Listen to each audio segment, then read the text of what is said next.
Hello and welcome. Today we're going to delve into a profound and life-changing topic. You are blessed. 3 biblical secrets for manifesting God's blessings in your life. Many of us seek blessings and favor in our lives, but how do we truly access the fullness of God's promises? By the end of this series, you'll have a deeper understanding of how to live a life abundantly blessed by God. Before we dive into the secrets of manifesting God's blessings, it's essential to understand what we mean by blessings.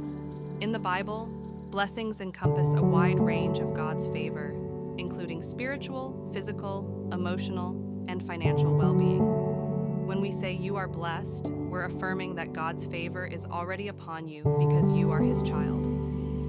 In Genesis 12:2-3, God tells Abraham, "I will make you into a great nation, and I will bless you. I will make your name great, and you will be a blessing. I will bless those who bless you, and whoever curses you, I will curse, and all peoples on earth will be blessed through you." This foundational promise shows that blessings are both personal and meant to extend to others. The first secret to manifesting God's blessings is faith and obedience. Hebrews 11:6 tells us, "And without faith, it is impossible to please God, because anyone who comes to Him must believe that He exists, and that He rewards those who earnestly seek Him." Faith is the cornerstone of our relationship with God, but faith must be accompanied by obedience. Let's look at the story of Abraham again. In Genesis 22, God tests Abraham by asking him to sacrifice his son Isaac. Despite the unimaginable nature of the request, Abraham obeys. At the last moment, God provides a ram as a substitute sacrifice, blessing Abraham for his obedience. This powerful story teaches us that when we trust and obey God, even in difficult circumstances, His blessings will follow. Faith isn't just about believing in God's existence. It's about trusting His plan for our lives. It involves stepping out in confidence, even when we can't see the outcome. James 2:26 says, "As the body without the spirit is dead, so faith without deeds is dead." Our faith should lead us to action, demonstrating our trust in God's promises.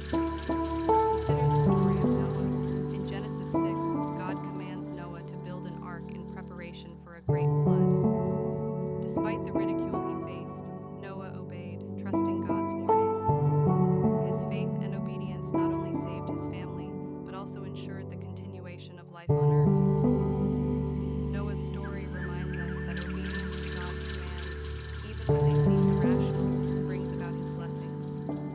Obedience to God often requires sacrifice. It may mean giving up our own plans and desires to align with His will. But the rewards are far greater than anything we could imagine.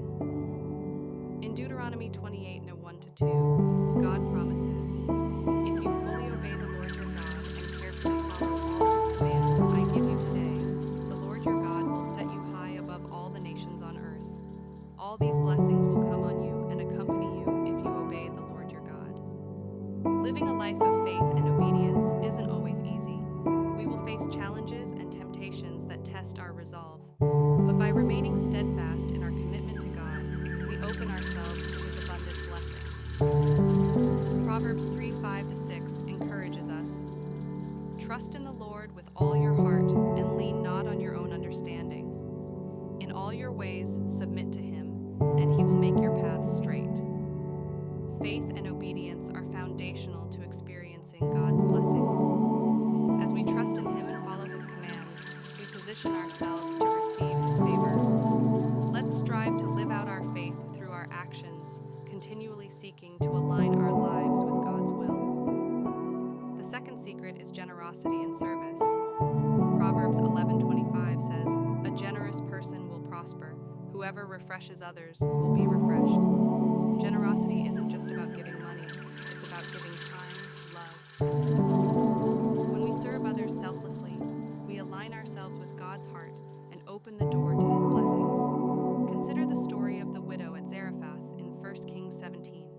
During a severe famine, she gave the last of her food to the prophet Elijah. Because of her generosity, God provided for her and her son throughout the famine. This story illustrates that when we give from a place of faith and love, God blesses us abundantly. Generosity reflects the heart of God. John 3:16 reminds us, "For God so loved the world that he gave his one and only Son, that whoever believes in him shall not perish but have eternal life." God is the ultimate giver, and as his children, we are called to emulate his generosity.